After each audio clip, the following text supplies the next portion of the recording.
ಒಂದೆಡೆ ಮಕ್ಕಳ ಚಿತ್ರಕಥೆ ಪುಸ್ತಕಗಳು, ಕಾದಂಬರಿಗಳು, ಚಿತ್ರಗೀತೆ, ಕ್ಷೇತ್ರ ಪರಿಚಯ, ಸಾಮಾನ್ಯ ಜ್ಞಾನ ಪುಸ್ತಕಗಳ ಸಂಗ್ರಹ.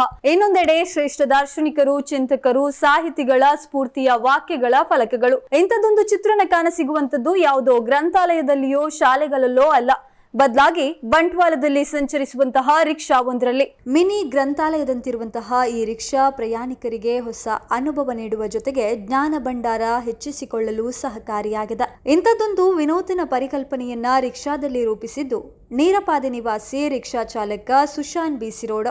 ವೃತ್ತಿಯಲ್ಲಿ ಗೋಡೆ ಚಿತ್ರಕಲಾವಿದರಾಗಿರುವ ಇವರು ರಿಕ್ಷಾ ಚಾಲನೆ ಹಾಗೂ ಕ್ಯಾಟರಿಂಗ್ ಅನ್ನ ಪ್ರವೃತ್ತಿಯಾಗಿಸಿಕೊಂಡಿದ್ದಾರೆ. ಬಿಸಿರೋಡಿನ ಅಜ್ಜಿಬೆಟ್ಟಿನಲ್ಲಿ ವಾಸವಿರುವ ಸುಶಾಂತ್ ಪುಸ್ತಕ ಪ್ರೇಮಿಯಾಗಿದ್ದು ಜನರಲ್ಲಿ ಓದುವ ಹವ್ಯಾಸ ವೃದ್ಧಿಸಬೇಕೆಂಬ ನಿಟ್ಟಿನಲ್ಲಿ ತಮ್ಮ ರಿಕ್ಷಾದೊಳಗೆ ಮಿನಿ ಗ್ರಂಥಾಲಯವನ್ನ ಆರಂಭಿಸಿದ್ದಾರೆ. ಮಕ್ಕಳಿಗೆ, ಹಿರಿಯರಿಗೆ ಬೇಕಾಗುವಂತಹ ಪುಸ್ತಕಗಳು ಈ ರಿಕ್ಷಾದಲ್ಲಿದೆ. ಪ್ರಯಾಣಿಕರು ಈ ಪುಸ್ತಕಗಳನ್ನ ಮನೆಗೆ ಕೊಂಡೊಯ್ದು ಓದಲು ಅವಕಾಶವನ್ನ ಕಲ್ಪಿಸಿದ್ದಾರೆ. ಪುಸ್ತಕ ಕೊಂಡೊಯ್ದವರು ಓದಿದ ಬಳಿಕ ಬಿಸಿ ರೋಡಿನಲ್ಲಿರುವಂತಹ ರಿಕ್ಷಾ ಪಾರ್ಕಿಂಗ್ ನಲ್ಲಿ ಹಿಂತಿರುಗಿಸಬಹುದು. ಈ ಒಂದು ವಿಶೇಷ ಪರಿಕಲ್ಪನೆಯಿಂದ ಪ್ರಯಾಣಿಕರೊಂದಿಗೆ ಉತ್ತಮ ಸ್ನೇಹ ಬಾಂಧವ್ಯ ಹೊಂದಲು ಸಾಧ್ಯವಿದೆ. ಈಗಾಗಲೇ ಅನೇಕ ಮಂದಿ ಪುಸ್ತಕಗಳನ್ನ ಕೊಂಡೊಯ್ದು ಓದಿ ಹಿಂತಿರುಗಿಸಿದ್ದಾರೆ. 7-8 ಪುಸ್ತಕಗಳನ್ನ ಆಸಕ್ತ ಪ್ರಯಾಣಿಕರು ತೆಗೆದುಕೊಂಡು ಹೋಗಿದ್ದಾರೆ. ಮಧ್ಯಾಹ್ನದ ಬಿಡುವಿನ ವೇಳೆ ಪಾರ್ಕಿಂಗ್ ನಲ್ಲಿ ರಿಕ್ಷಾ ಚಾಲಕರು, ಸಾರ್ವಜನಿಕರು ಕೂಡ ಬಂದು ಪುಸ್ತಕಗಳನ್ನ ಓದ್ತಾರೆ ಎಂದು ಸುಶಾಂತ್ ಸಂತಸವನ್ನ ಹಂಚಿಕೊಂಡಿದ್ದಾರೆ. ನಮಸ್ಕಾರ, ನನ್ನ ಹೆಸರು ಸುಶಾಂತ್ ಅಂತ. ನಾವು ಬಿಸಿ ರೋಡಿನಲ್ಲಿ ಆಟೋ ಓಡಿಸ್ತಾ ಇದ್ದೇವೆ. ನಮ್ಮದು ಆಟೋದಲ್ಲಿ ಸ್ಪೆಷಲ್ ಏನಂದರೆ ಲೈಬ್ರರಿ ಇಟ್ಟಿದ್ದೇವೆ. ಬುಕ್ಕು, ಎಲ್ಲ ಥರದ ಬುಕ್ಕುಗಳು, ಕತೆ, ಕಾದಂಬರಿಗಳು, ಮಕ್ಕಳ ಕತೆಗಳು, ಹಾಗೆ ನೀತಿ ಕತೆಗಳು, ಹಾಗೆ ಗಾದೆ ಮಾತುಗಳು ಎಲ್ಲ ಥರದ ಇಟ್ಟಿದ್ದೇವೆ. ಇದು ಯಾಕೆ ಇಟ್ಟಿದೆ ಅಂದರೆ ನಮ್ಮ ಮನೆಯಲ್ಲಿ ಬುಕ್ಕು ಇರ್ತದೆ, ಅದು ಎಲ್ಲರಿಗೂ ಓದಲಿಕ್ಕೆ ಆಗೋದಿಲ್ಲ. ಹಾಗಾಗಿ ರಿಕ್ಷಾದಲ್ಲಿ ಇಟ್ಟರೆ ಎಲ್ಲರೂ ಬಂದು ಓದ್ಬೋದು, ಎಲ್ಲರೂ ಬಂದು ಎಲ್ಲರಿಗೆ ಓದ್ಬೋದು, ಕೊಂಡೋಗ್ಬೋದು. ರಿಕ್ಷಾದಲ್ಲಿ ಕೊಂಡೋಗಿ ಓದಿ ಮತ್ತೆ ತಂದು ಕೊಡ್ತಾರೆ.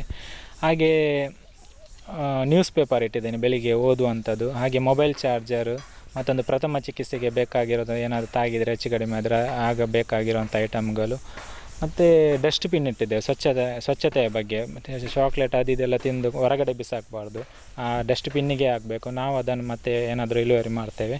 ಹಾಗೆ ಮತ್ತು ಡ್ರಿಂಕಿಂಗ್ ವಾಟರ್, ಮತ್ತು 2 ಕಡೆಗಳಲ್ಲಿ ಗಿಡಗಳನ್ನು ನೆಟ್ಟಿದ್ದೇವೆ, ಒಂದು ನಮಗೆ ಉಸಿರಾಟದ ಇದಕ್ಕೆ ಬೇಕಾಗಿರೋಂಥದ್ದು.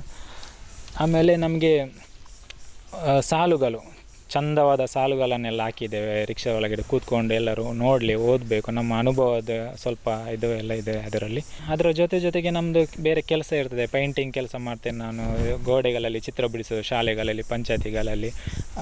ಅದರ ಜೊತೆಗೆ ಏನಾದರೂ ಅದು ಎಲ್ಲ ಯಾವುದು ಕೆಲಸ ಇಲ್ಲ ಅಂದರೆ ಕ್ಯಾಟ್ರಿಂಗ್ ಇರ್ತದೆ, ಮತ್ತು ಇಲ್ಲದಿದ್ದರೆ ಡ್ರೈವಿಂಗ್ಗೆ ಹೋಗ್ತೇನೆ. ಅದರ ಜೊತೆಗೆ ಈ ರಿಕ್ಷಾನು ಇರ್ತದೆ. ಬೀಚ್ ರೋಡಲ್ಲಿ ನಾವು ಓಡಿಸ್ತಾ ಇರ್ತೇವೆ. ಸಿನಿಮಾದಲ್ಲಿ ಅಂದರೆ ತುಳು ಫಿಲ್ಮಲ್ಲಿ ರಿಕ್ಷಾ ಡ್ರೈವರು, ಚಾಲಿ ಪೋಲಿಲು, ಹಾಗೆ ಬರ್ಸಾ ಫಿಲ್ಮು, ಇದರಲ್ಲೆಲ್ಲ ಆರ್ಟ್ ಡೈರೆಕ್ಷನ್ ಜೊತೆ ಅಸಿಸ್ಟೆಂಟ್ ಆಗಿ ಕೆಲಸ ಮಾಡಿದೆ. ಚಾಲಿ ಪೋಲಿಲು ಫಿಲ್ಮಿಗೆ ನಮಗೆ ಬೆಸ್ಟ್ ಆರ್ಟ್ ಡೈರೆಕ್ಟರ್ ಅವಾರ್ಡ್ ಕೂಡ ಸಿಕ್ಕಿದೆ. ಅದು ನಮಗೆ ಖುಷಿಯ ವಿಚಾರ. ಈ ಐಡಿಯಾ ಏಕೆ ಬಂದಂದರೆ ಅದೇ ನಮಗೆ ಚಿಕ್ಕಂದಿನಿಂದಲೂ ಬುಕ್ಕು ತೊಗೊಳ್ಳೋ ಹವ್ಯಾಸ ಇತ್ತು. ಜಾತ್ರೆಗಳಲ್ಲಿ, ವಸ್ತು ಮಳಿಗೆಯಲ್ಲಿ ಎಲ್ಲಿ ಹೋದರೂ ನಾನು ಒಂದೊಂದು ಬುಕ್ಕು ತೊಗೊಳ್ದೆ. ಅದೆಲ್ಲ ತಂದು ಮನೇಲಿ ಇಟ್ಟು ಓದಿ ಮನೇಲಿ ಇಡ್ತಿದ್ದೆ. ನನಗೆ ಒಬ್ಬನಿಗೆ ಓದಿದರೆ ಅದು ಏನು ಇದು ಆಗೋದಿಲ್ಲ. ಎಲ್ಲರಿಗೂ ಓದಬೇಕಂದ್ರೆ ಅದೇ ರಿಕ್ಷಾದಲ್ಲಿ ಸುಮಾರು ಜನ ಬರ್ತಾರೆ ಹೋಗ್ತಾರೆ, ಅವರೆಲ್ಲ ಬುಕ್ಕು ತೊಗೊಂಡು ಓದ್ತಾ ಇರ್ತಾರೆ. ಅದೊಂದು ನನಗೆ ಖುಷಿ, ಎಲ್ಲರೂ ಓದಬೇಕಂತ.